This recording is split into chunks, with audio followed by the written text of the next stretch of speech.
Bismillahirrahmanirrahim. Welcome to another lecture of Basic Electrical and Electronics. So last lecture में हम transformer को discuss कर रहे थे। ट्रांसफार्मर के हवाले से हम पढ़ रहे थे ट्रांसफार्मर की वर्किंग, उससे रिलेटेड ट्रांसफार्मर रेशियो, फिर ट्रांसफार्मर का इक्विवेलेंट सर्किट, फिर उसको अप्रोक्सीमेटेड इक्विवेलेंट सर्किट निकाला था और उसकी एफिशिएंसी कैलकुलेट की थी, उसके प्रॉब्लम्स कुछ करवाए थे। आज के इस लेक्चर में जो हमारा है ट्रांसफार्मर में, वो है ट्रांसफार्मर टेस्ट्स, जो कि दो टेस्ट्स बड़ी फेमस टेस्ट्स हैं जो कि ट्रांसफार्मर की, और जो आपको पता होना लाजमी है। अब ये टेस्ट कौन सी हैं? एक टेस्ट होती है जिसको कहा जाता है ओपन सर्किट टेस्ट। अच्छा, ये नाम पे अगर गौर करेंगे तो नाम से ही हमें आपको आइडिया हो जाएगा कि ये है क्या टेस्ट। तो सबसे पहले आते हैं कि इसमें है, इस टेस्ट का ऑब्जेक्टिव क्या है। ठीक है, तो main objective of the open circuit tests are to determine the no load current and iron losses। जो लास्ट टाइम हमने ये जो इक्विवेलेंट सर्किट जो लास्ट लेक्चर में निकाला था, ये वाला है। इसमें ये वाला फैक्टर जिसको हमने आई नॉट कहा था, ये वाला, और ये इसमें इसको हम कहते हैं आई नॉट, जो कि है no load current. No load current का मतलब क्या है कि आप जब ट्रांसफार्मर पे कोई भी लोड नहीं लगाते, मतलब कुछ भी नहीं लगा हुआ, तो उस टाइम जो सप्लाई से करंट वो कंज्यूम कर रहा है, तो वो कहलाता है नो लोड करंट, जिसको आई नॉट से शो किया जाता है। ठीक है, तो प्रैक्टिकल ट्रांसफार्मर्स का हमें कैसे मालूम करना होगा कि इसका नो लोड करंट कितना है। ठीक है, वो उसके लिए होती है क्या, ओसी टेस्ट, ओपन सर्किट टेस्ट, ये वाला। और दूसरा आयरन लॉसेस। ठीक है, ये दो चीजें जो है इस टेस्ट से पता चलते हैं। The components of the no load current are used to determine the no load circuit resistance and reactance. ठीक है, और इन्हीं की मदद से हम जो है बाकी रेजिस्टेंस और रिएक्टेंस मालूम करते हैं। तो सबसे पहले आते हैं कि इस टेस्ट में होता क्या है।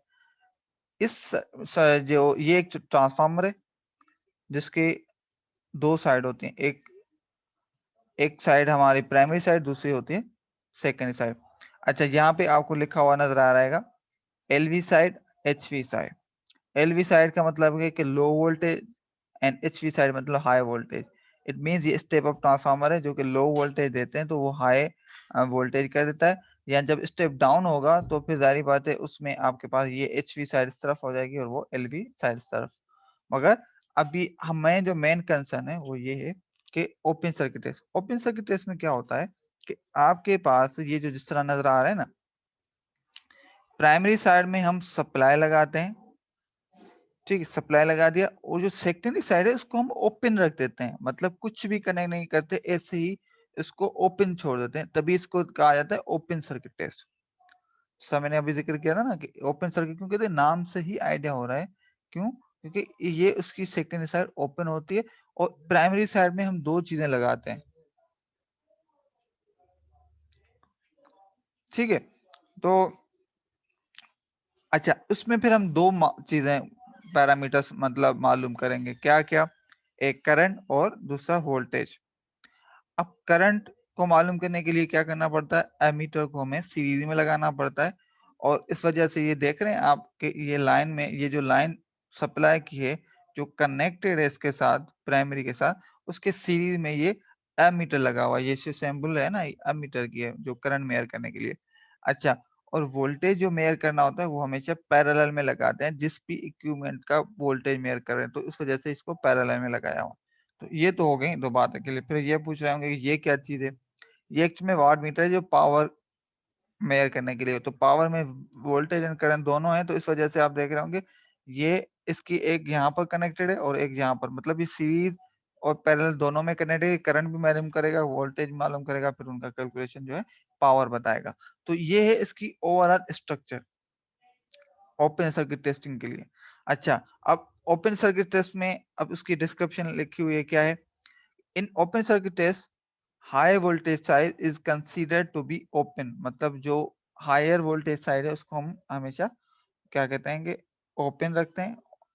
And low voltage coil is connected to the source, और जो लो वोल्टेज साइड है उसको हम सोर्स के साथ कनेक्ट कर देंगे, जिस तरह अभी लिखा हुआ है। A specific alternating voltage is applied to the voltage winding. अब स्पेसिफिक वोल्टेज मतलब क्या है कि मतलब हम कुछ ना कुछ इसको एक खास जो एक वोल्टेज अप्लाई करेंगे उसके रेटेड वोल्टेज के हिसाब से, रेटेड वोल्टेज जो भी उस ट्रांसफार्मर का उस हिसाब से। देन अब ये लगाया, उसमें से हमने क्या क्या चीजें लगाई हुई हैं।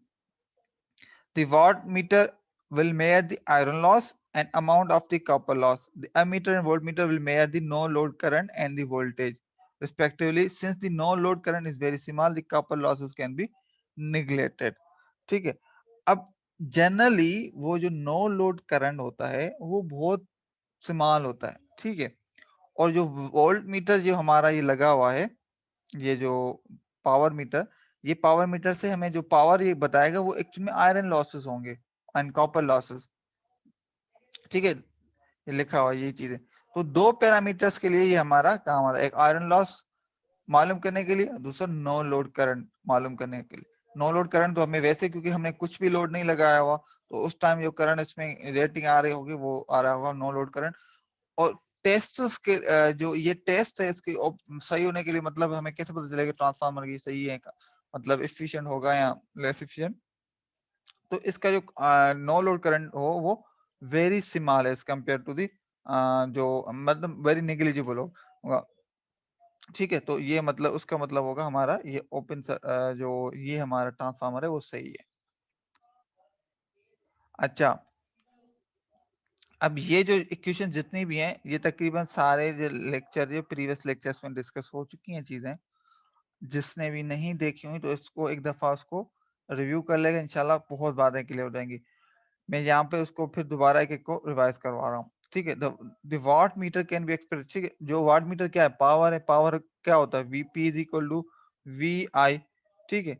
अब क्योंकि ये पावर है एसी पावर, एसी पावर में फिर दो कंपोनेंट होते हैं, एक होता है रियल पावर, दूसरा रिएक्टिव पावर, पी क्यू, ठीक है। तो रियल पावर जो होता है उसके लिए क्या किया जाता है, पी कॉस थीटा अप्लाई किया जाता है, जिसको हम कहते हैं पावर फैक्टर। तो ये हो गया रियल पावर जो हमें वाट मीटर रीडिंग से आएगी, वो ये होगी P naught is equal to V I naught, जो कि एक्चुअल में करंट जो नो लोड करंट है, एंड कॉस थीटा। अब ये तो हो गया उसका। अब इसको सिंपल वर्ड्स में मैथमेटिक मैनिपुलेशन करें तो ये कहलाता है पावर फैक्टर। तो पावर फैक्टर इधर रखें, वी इधर मल्टीप्लाई में तो डिवाइड कर देंगे इस साइड पे, तो हमारे पास पावर फैक्टर भी इस तरीके से मालूम हो जाएगा उस ट्रांसफार्मर का कितना है। The no load current components can be, अच्छा जो नो लोड कंपोनेंट्स होते हैं जो इक्विवेलेंट सर्किट में जो हमने देखे थे वो है दो होते हैं।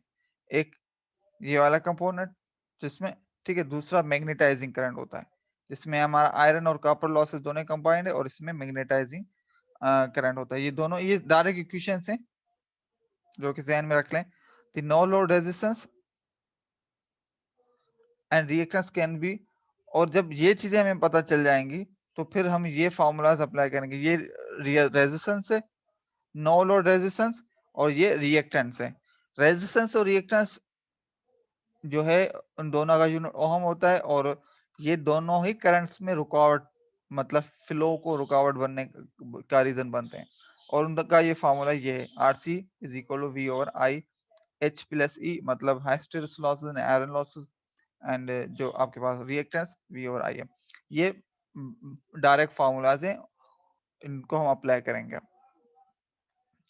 बात क्लियर हो गई इसको? अभी किसी को कोई क्वेरी हो, आप चार बंदे हैं, अभी तीन बंदे, तो किसी को क्वेरी हो तो पूछ लें।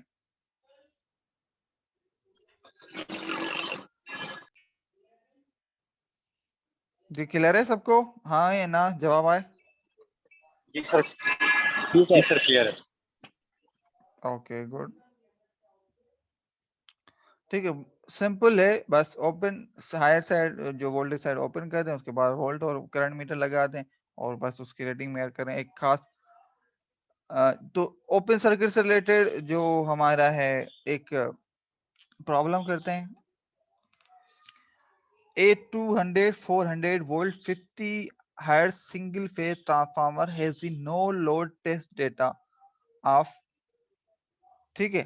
अब क्या हुआ है कि एक क्या कहते हैं कि एक ट्रांसफार्मर है सिंगल फेज, जिसकी रेटिंग जो है रेशियो दिया हुआ है हमें जो वो है 200 400, मतलब प्राइमरी साइड पे 200, हायर वोल्टेज साइड 400 की रेटेड है, 50 हर्ट्ज पे वो ऑपरेट करता है। और जिसका नो लोड टेस्ट किया था, मतलब ओपन सर्किट टेस्टिंग की थी, तो उसकी जो डेटा हमें मिली वो ये मिली 200 volts,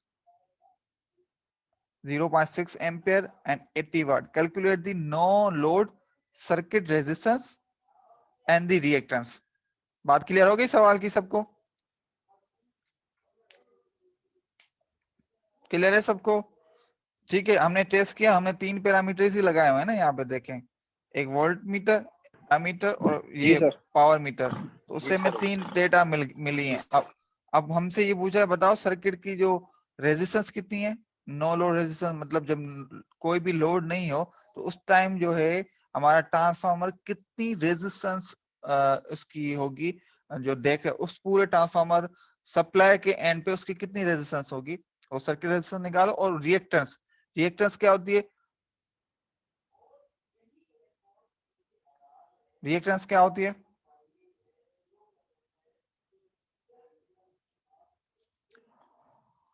ओके, ठीक है, जो हमने अभी फॉर्मूलाज किए रिएक्टेंस भी जो हमारा एसी करंट होता है ना उसके जो फ्लो में रुकावट है, जो डीसी करंट की रुकावट में रेजिस्टेंस होती है।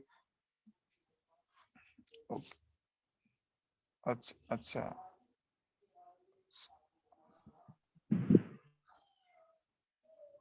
ओके। सो हम अप्लाई करेंगे वो वाला फार्मूला जो पीछे अभी हम पिछली स्लाइड में देख के आए। क्या है? cos theta is equal to P upon V into I naught. इससे हमें पावर फैक्टर पता चल जाता है। ये P is equal to power meter लगाया हुआ था, उससे मिला हमें V I cos थीटा। ठीक है, ये मेरी माउस से राइटिंग है तो सही नहीं आ रही, पर आई होप कि बात क्लियर हो गई होगी, पॉइंट आपको। सो इससे हमें cos थीटा हमें निकाला। cos थीटा किसके बराबर है? P जो P not upon V I not. P not हमें कितना मिला हुआ? 80 वाट। V कितना है? 200 वाट। और I नॉट हमें कितना दिया हुआ है? जो नो लोड करंट है वो है 0.6। ये डेटा हमें मिली है, इससे हमें ये मिला ये। तो इससे हमें ये पता चल गया कि हमारा जो पावर फैक्टर है ट्रांसफार्मर का वो ये है। इस पावर फैक्टर से हमें मिल गया एंगल। तो ये एंगल कास थीटा है, तो थीटा सिर्फ निकालने के लिए क्या करना पड़ेगा? कास इस तरफ, कास से सिंपल इस तरफ आएगा, कास इनवर्स हो जाएगा। तो कास इनवर्स निकाला तो हमें थीटा मिल गई जो कि है 47.9। अब थीटा जब मिल गई तो हमें साइन थीटा मालूम करना है। ये मालूम क्यों करना है? क्योंकि ये जो है हमारे पास इस फार्मूले में हमें यूज करना है, ये वाला मैग्नेटाइजिंग करंट में। ठीक है, रिएक्टेंस निकालने के लिए। इसका वैसे डायरेक्ट भी आप लिख सकते हैं, मतलब ये तो एक तरीका है, वरना ये भी तरीका है cos square theta plus sine square theta. इससे भी आप साइन थीटा डायरेक्ट निकाल सकते हैं, जो कि बराबर होता है ये 1 होगा। तो इसमें भी आप ये भी तरीका है। तो दोनों तरीकों से आपका जो रिजल्ट मिलेगा साइन थीटा का वो यही मिलेगा जो ये है। ठीक है, तो साइन थीटा मिल गया। तो ये जो है हमारा करंट, जो आयरन लॉस कॉपर लॉस, ये किसके बराबर होगा? आई नॉट, जो कि हमने करंट निकाला था, उसके साथ cos थीटा मल्टीप्लाई करेंगे, जो कि ये आया है। तो ये मिल गया हमारा I H E, H plus E, मतलब आयरन और कॉपर लॉस दोनों कंबाइन जो करंट आता है वो करंट है 0.4 एम्पियर। मैग्नेटाइजिंग करंट के लिए क्या होता है? इसी आई नॉट के साथ जो है हम साइन थीटा मल्टीप्लाई करते हैं, वो हमने ऑलरेडी निकाला हुआ है जो कि है 0.74।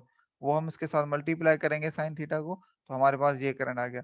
तो ये दोनों कंपोनेंट जब हमें मिल गए, करंट, ये करंट और मैग्नेटाइजिंग करंट, तो हमारे पास जो सर्किट की रेजिस्टेंस है वो उसका क्या हमें मिलेगा? वो ये है V over I H plus ई।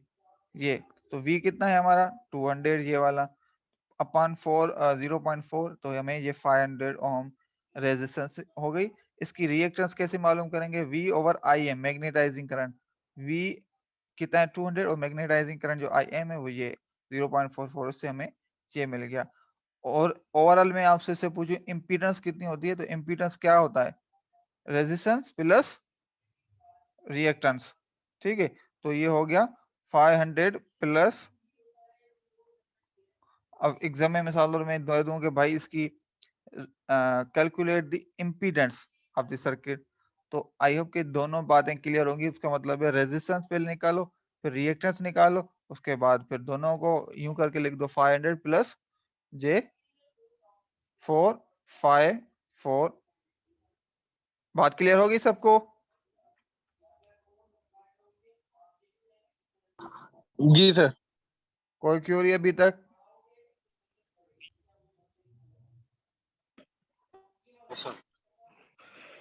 सही है। ये एक्स एम का जरा बताइएगा सर थोड़ा सा। ये लास्ट वन जो है ये है रिएक्टेंस। ठीक है, रिएक्टेंस का जी फार्मूला जी क्या जी। है? ये रिएक्टेंस भी एक किस्म की रेजिस्टेंस है, मगर एसी। ये क्या है, जब हमारे पास कैपेसिटर या इंडक्टर्स होते हैं ना, उसमें रेजिस्टेंस नहीं, उनमें रिएक्टेंस होती है। एक होता है रेजिस्टेंस जो कि करंट के फ्लो को वो क्या कहते हैं कि रुका हुआ करता है। जो रिएक्टेंस होता है ना, वो जो आपके पास स्टेट जो एक नॉर्मल स्टेट होती है, उसको उसको अपोज करती है, उस वजह से इसको रिएक्टेंस कहते हैं। ठीक है, जिस तरह में आप जिसमें कहते हैं ना कि आप जिस स्टेट में होता है वो उसी स्टेट में ही रहना चाहता है, वो उसको अपोज करता है जब उसमें कोई चेंज, किसी चेंज को अपोज करना। तो यहाँ पर जो कैपेसिटर या रेजिस्टर जो इंडक्टर्स होते हैं, इसमें आपके चार्ज या तो कैपेसिटर चार्ज हो रहा होता है या डिस्चार्ज हो रहा होता है, या इंडक्टर भी ऐसे ही है, या चार्ज हो रहा है या डिस्चार्ज हो रहा है। तो उसमें उस सिनेरियो में उनमें जो अपने स्टेट है ना, उसको चेंज करने के लिए उसमें रिएक्टेंस होती है, उसको अपोजिशन आती है, उसको हम रिएक्टेंस कहते हैं। उसका यूनिट भी वही है जो कि रेजिस्टेंस का है, ओहम। बात क्लियर हो गई? तो इसका फार्मूला जी सर। एक्चुअल में वही है, V ओवर I। और ये रिएक्टेंस जो होता है वो किसके लिए होगा? जो होगा उसमें हम मैग्नेटाइजिंग करंट यूज कर जो करंट होगा वो यूज करेंगे इस केस सिनेरियो में। तो ये फार्मूला जो हैं, इसमें हमने एग्जैक्ट वही यूज किए हैं जो यहाँ पर दिए हुए हैं, एक एक फार्मूला दिया हुआ है। ये पिछले सारे ये जो स्लाइड्स है ना, पिछले लेक्चर में हो चुकी हैं, इनके सारे प्रॉब्लम्स करवा चुका हूँ, उनमें ये क्वेश्चन बार बार आपके यूज हुई हुई हैं। तो आप उनको लेक्चर को देखेंगे, जिन्होंने मिस कर दिया तो उनको वो क्लियर हो जाएगा मामला। अच्छा, तो एक तो बात ये हो गई क्लियर। अब एक सर हमने टेस्ट कर दिया जिसको हमने कहा कि ओपन सर्किट टेस्ट, जिसमें ये हमारा हो गया। उसमें हमने क्या मालूम किया? नो लोड करंट एंड जो सर्किट्स की रेजिस्टेंस और रिएक्टेंस मालूम कर ली। बात क्लियर होगी? सेकंड टेस्ट जो ट्रांसफार्मर की है, उसको हम कहते हैं शॉर्ट सर्किट टेस्ट। अब मुझे कोई बता सकते हैं इसमें क्या होगा?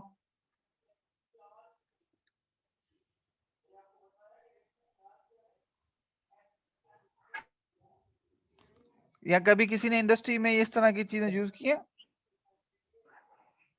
सर सर्किट को शॉर्ट कराएंगे इसके अंदर। सॉरी, मैं आपकी बात समझा नहीं। सर मतलब यानी कि इसमें सर्किट को शॉर्ट करवाएंगे। सर्किट को शॉर्ट, हाँ बिल्कुल बिल्कुल, ऐसे ऐसे ही कुछ होगा। अच्छा सॉरी, हाँ बिल्कुल ऐसे ही होगा, ऐसे ही होगा, यही यही। वैसे ओपन सर्किट में ना नाम से आइडिया हो रहा है कि हो क्या रहा है इसमें। ठीक है, तो इस तरीके से इसमें भी आपको वैसे ही आइडिया हो रहा है कि इसमें क्या हो रहा है। इसमें एक साइड आपकी शॉर्ट हो जाती है। मैं इसका एक डिटेल डॉक्यूमेंट जो मैंने आप लोगों के लिए बनाया था वो दिखाना चाह रहा हूँ।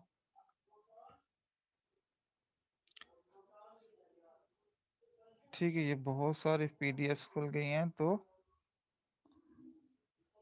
जस्ट 1 सेकंड तब तक। अच्छा, बाकी पिछले आप लोगों के मिड कैसे हुए हैं?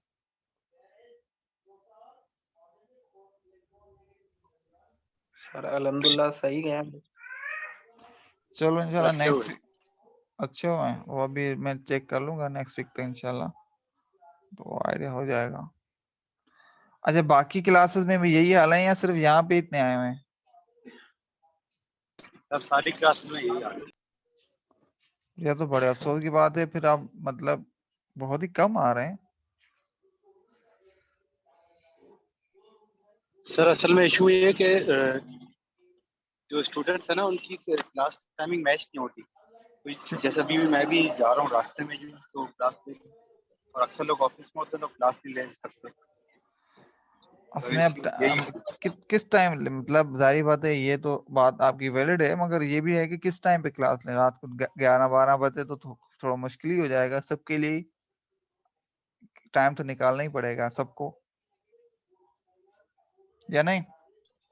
जी सर। सर ये पूछना था अभी यूनिवर्सिटी ओपन होगी या नहीं होगी, या पूरा मिड या ऑनलाइन ही होगा?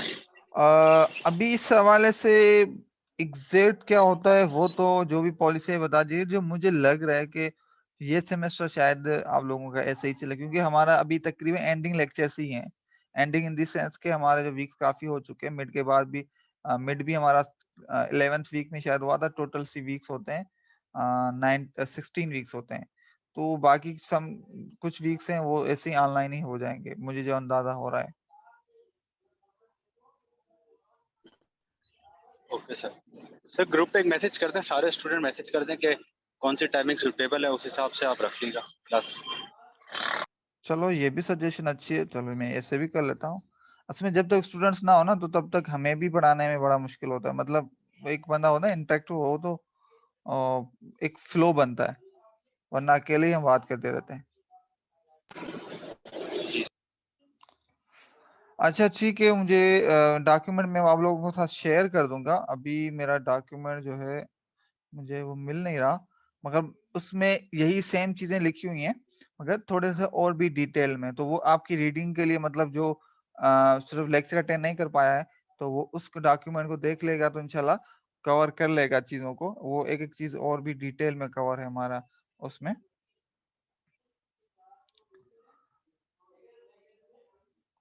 तो सेकंड टेस्ट है, जिस तरह आप में से किसी ने कहा कि शॉर्ट नाम से हमें पता चल रहा है कि क्या है इसमें एक साइड आपकी जो है। अच्छा ये शेयर हो रहा है? नहीं सर, आपकी स्क्रीन नहीं आ रही। अच्छा अच्छा ठीक है ठीक है ठीक है, ओके ओके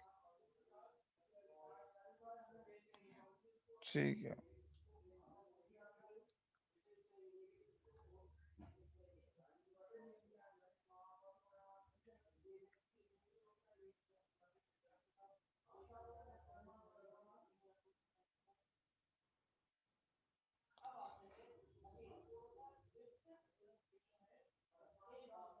अब आ गया? जी सर। ओके गुड, ठीक है। तो ये है डॉक्यूमेंट जो जिसका मैं जिक्र कर रहा था आप लोगों से बार बार। ये सारी चीजें मैंने यहाँ पे करवा ली हैं। तो ये एग्जैक्ट वही सेम चीजें हैं वहां पे स्टार्ट में, यहाँ पे उस तरीके से फुल लिखा हुआ है। अच्छा ओपन सर्किट हो गया हमारा।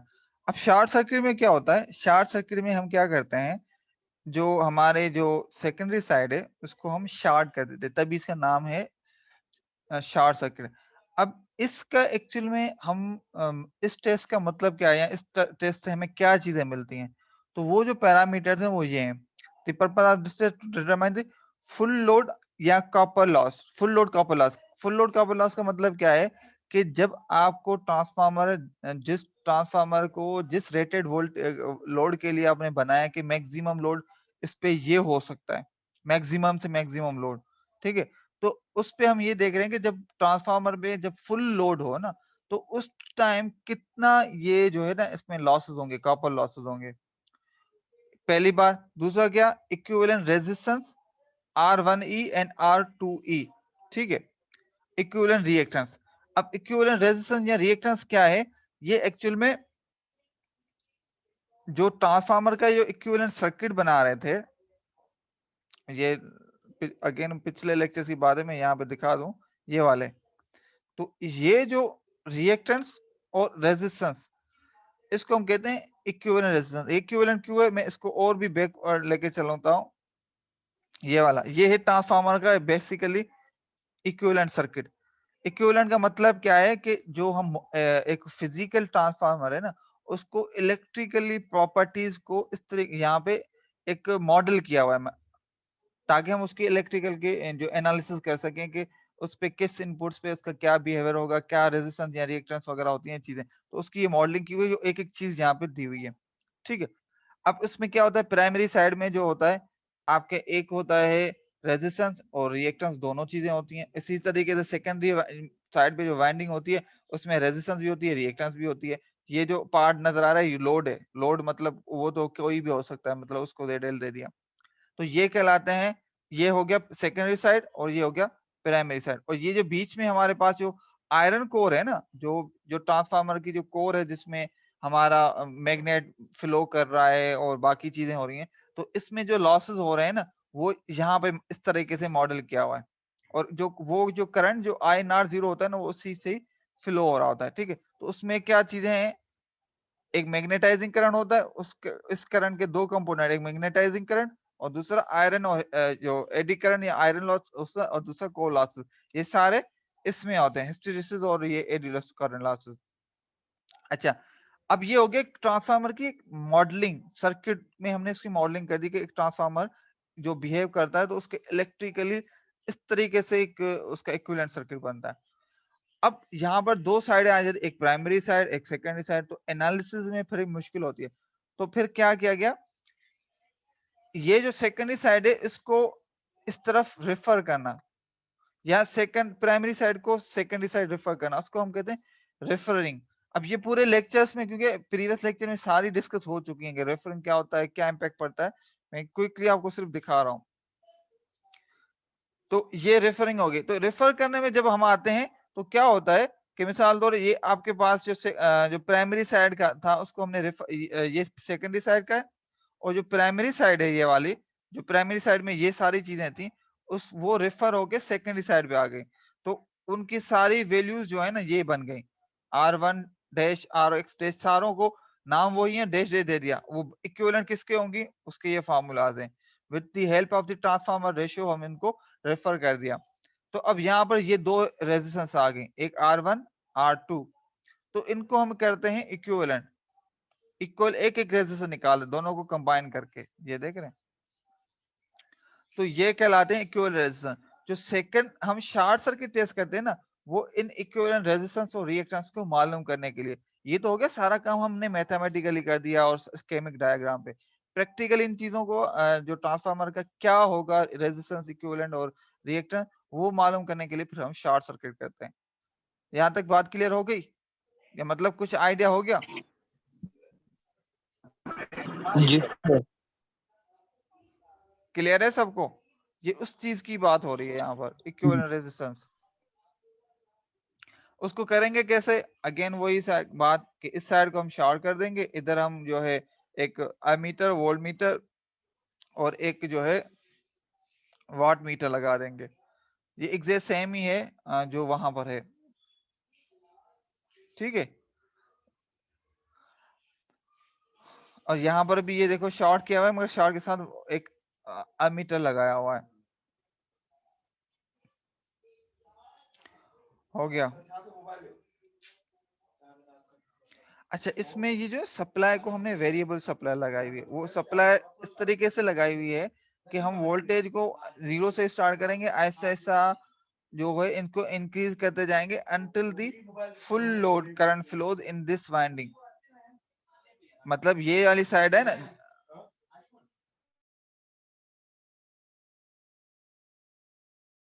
अच्छा ये वाली साइड है ना, ये देखो शॉर्ट हुआ है। जब शॉर्ट होता है तो करंट क्या होता है, मैक्सिमम होता है या 0 होता है? कोई बताएगा? बिलावल, असद, अब्दुल वारिस। मैक्सिमम होता है सर।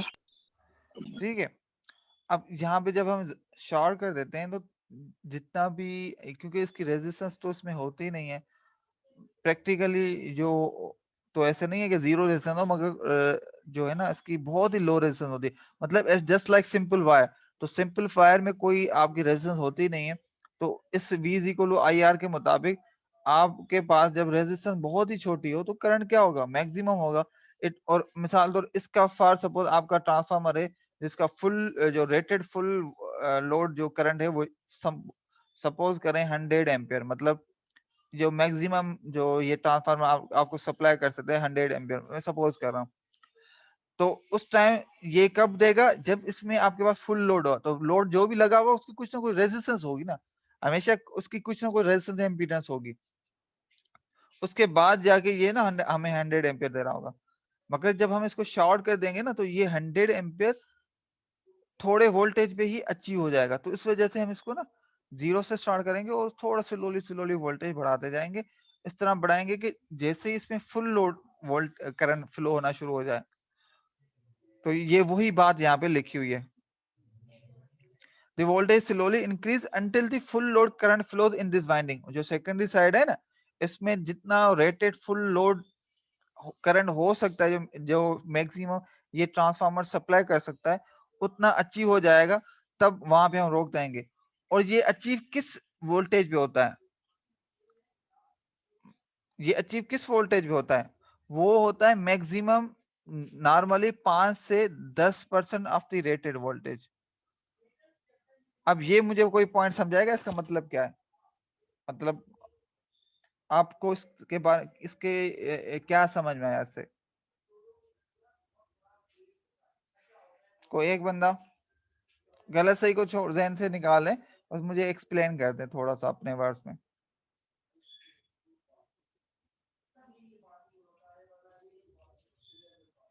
कोई मसला नहीं है, गलत सही हो, बस आप मुझे समझाने की कोशिश करें, आपको क्या इससे समझ में आता है।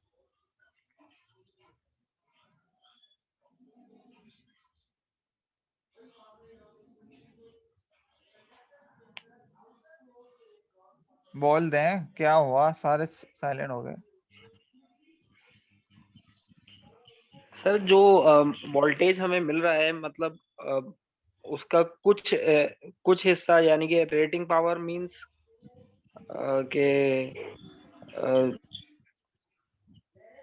ठीक है, हाँ कुछ ये बात कोई इशू नहीं, कोई इशू नहीं, जो भी समझ में आ रहा है वो बोल दें, कोई गलत सही का मतलब ये सीखने में यही होता है।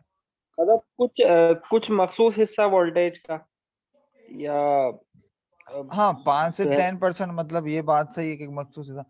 असल में मतलब ये हुआ, अब जो मैं पॉइंट समझाना चाह रहा हूँ वो ये है कि ये ट्रांसफार्मर मिसाल तौर आपको प्राइमरी में है 230 देते हैं, सपोज करें नॉर्मल वोल्टेज हम ये सप्लाई करते हैं और ये आपको 400 वोल्टेज सपोज करें आउटपुट में देता है, ठीक है। ट्रांसफार्मर ऐसा है, स्टेप अप ट्रांसफार्मर है।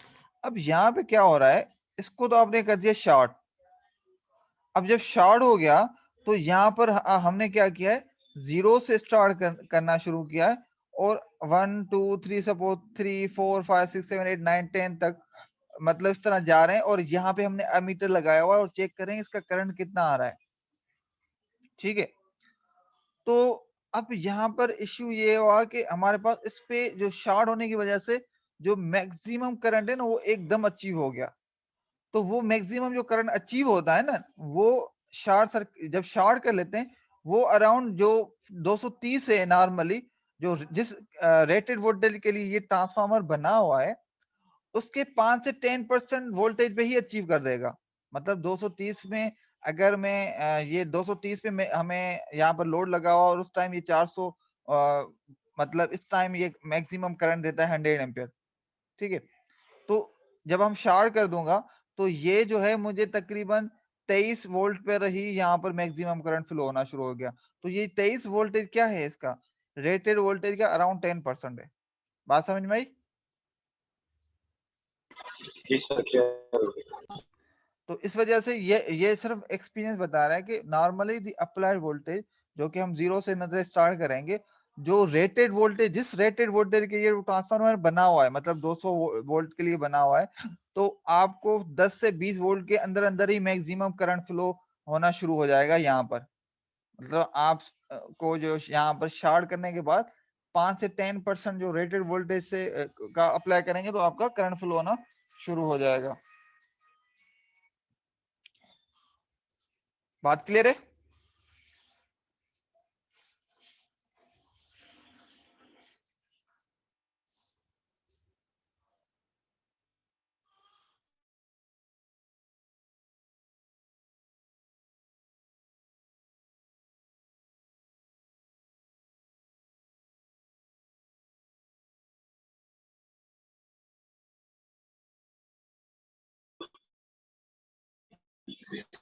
सर आपकी आवाज क्लियर नहीं हो रही। हेलो हेलो, आवाज आ रही है क्लियर? जी सर, अब आ रही ओके, तो यहां तक बात समझ में आ गई, ठीक है। तो इससे हमें ये जो पॉइंट समझानी थी, आई होप कि सबको समझ में आ गई होगी, जो एडिशनल इंफॉर्मेशन। ये सारी चीज यहाँ पे एक स्लाइड में आपको कंसाइज वे में नजर आ रही है। The supply voltage and the measuring instruments, जिस तरह वोल्ट मीटर एमीटर वगैरह हम connected to the high voltage side. ठीक है, यहाँ पर साइड हम लगाते हैं। The voltage adjusts until the current in the low voltage side is equal to the rated voltage side, low voltage side current. Under this condition, the voltmeter will measure the full load copper loss. ठीक है, ये इस conditions में हमारे पास ये सारी चीजें, अच्छा जो भी मैंने पॉइंट बताई वो सारी यहाँ पे इसने एक बहुत ही कंसाइज वे में लिखती हैं।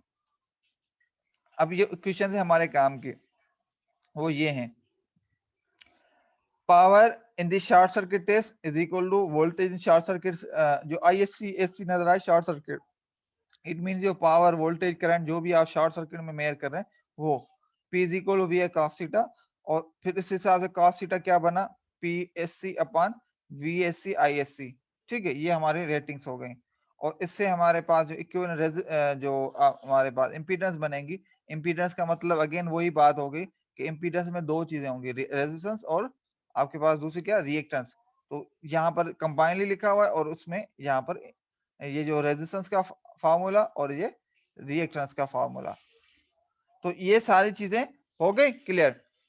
ये हमारे फार्मूलाज हैं जो कि हमें, जिनसे हमें एक्चुअल में मतलब काम करना है या कैलकुलेट करना है। तो इससे रिलेटेड हम एक प्रॉब्लम करते हैं, तो चीजें थोड़ी सी और भी उम्मीद है कि स्मूथ हो जाएंगी। तो प्रॉब्लम ये है कि हमारे पास एक ये है एक 25 kVA का एक 25 kVA, मतलब ये हमारे पास पावर है ट्रांसफार्मर का, और उसकी जो प्राइमरी साइड है वो ये है, और उसकी सेकेंडरी साइड का वोल्टेज ये है। 50 hertz single phase transformer, low voltage side is short circuit. ठीक है, लो वोल्टेज साइड को, जो कि यहाँ पे सेकेंडरी साइड है 220 वाली साइड, उसको शॉर्ट सर्किट कर दिया। And the test data recorded from the high voltage side are, और उसके बाद जो आपने जितने भी meter, watt meter, A meter, volt meter सारे लगाए थे, उससे जो रीडिंग्स आई हैं वो कुछ इस तरह की रीडिंग्स आई हैं। क्या, P is equal to 150 watt, I1 is equal to 5 ampere, and VI is equal to V1 is equal to 40 volt. Determine the equivalent resistance, reactance and impedance referred to the primary. पहली side equivalent resistance, reactance and impedance referred to the secondary, and voltage regulation at unity power factor. ठीक है, ये तीन चार चीजें उसने कहा कि मुझे मालूम करके बताओ। चलो भाई ठीक है, हम मालूम करते हैं। सबसे पहले आते हैं हम यहाँ पे इक्विवेलेंट इंपीडेंस, जो फर्स्ट इसने हमें कहा है ना, इंपीडेंस निकालो। इंपीडेंस में रेजिस्टेंस भी है, रिएक्टेंस भी है, दोनों ही है। ये इंपीडेंस है, और फिर उस इंपीडेंस मिल जाएगी तो हमें रेजिस्टेंस भी मिल जाएगी, रिएक्टेंस भी मिल जाएगी, दोनों चीजें मिल जाएंगी। तो इंपीडेंस किसके बराबर है, short circuit voltage upon short circuit current. Short circuit voltage कितना दिया हुआ है 40, शॉर्ट सर्किट करंट कितना है 5 एम्पियर, तो इंपीडेंस हमें मिल गई 8 ओम। यहां तक बात क्लियर है?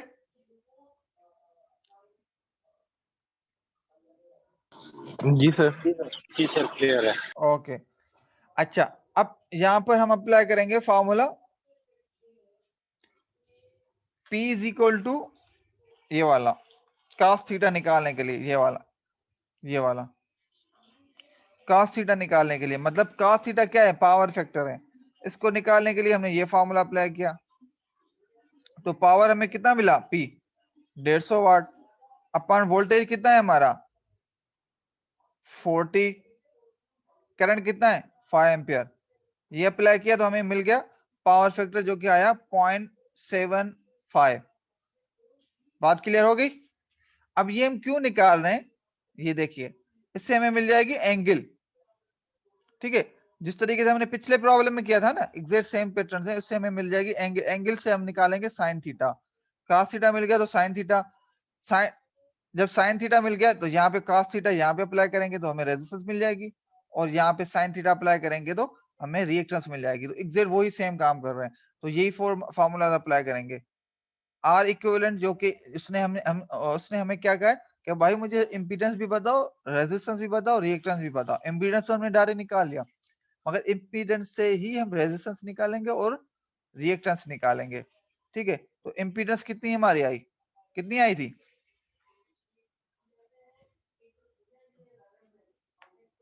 इम्पीडेंस कितनी आई थी हमारी?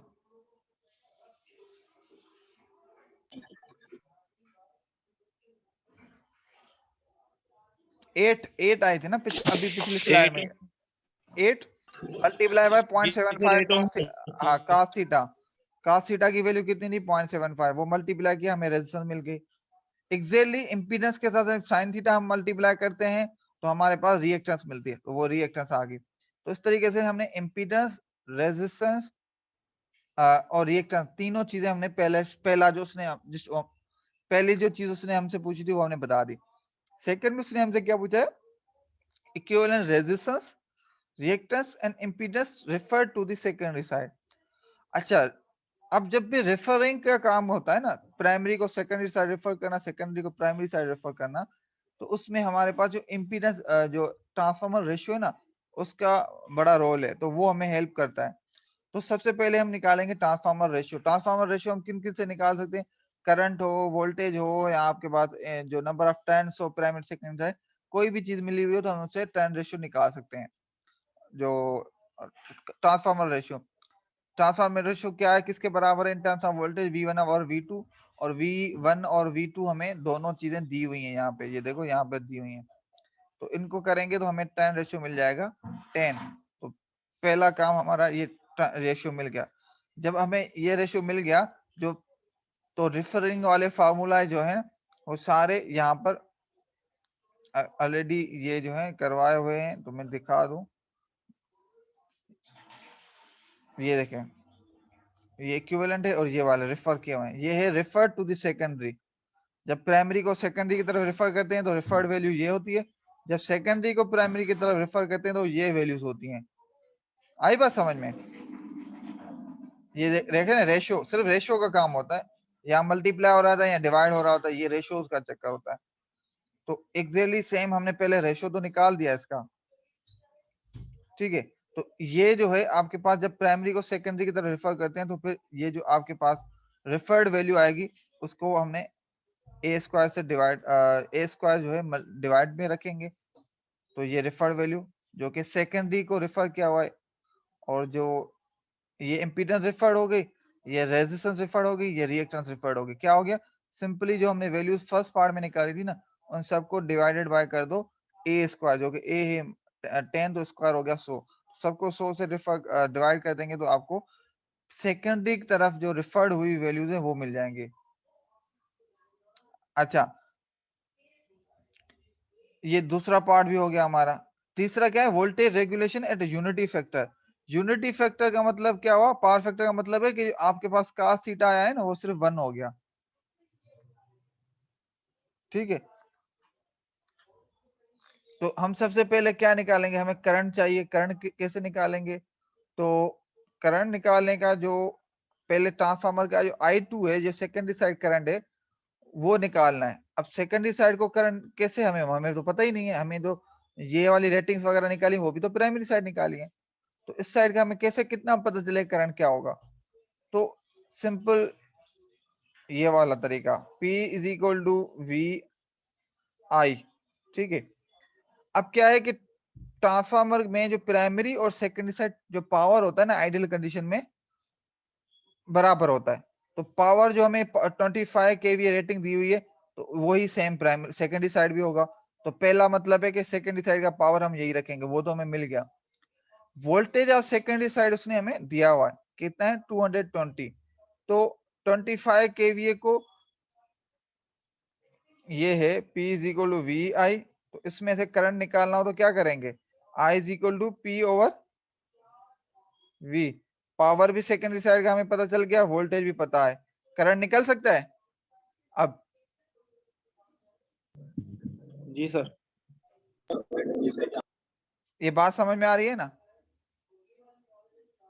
अच्छा, ये लिंक ये खत्म हो रहा है, मैं दूसरा लिंक शेयर कर दूंगा फौरन ही।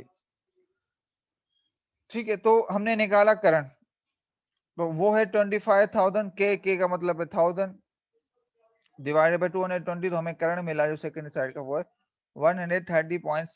13.6 एम्पियर। चलो हो गया। जो ये जो फार्मूलाज है हमारा सेकेंडरी साइड का जो वोल्टेज होगा वो कितना होगा, जो उसका ईएमएफ जो होता है वो E2 is equal to V2 plus I2 Z equivalent, जो हमने इक्विवेलेंट Z निकाला, एम्पीडेंस निकाली है उसको, तो वो हो गया 220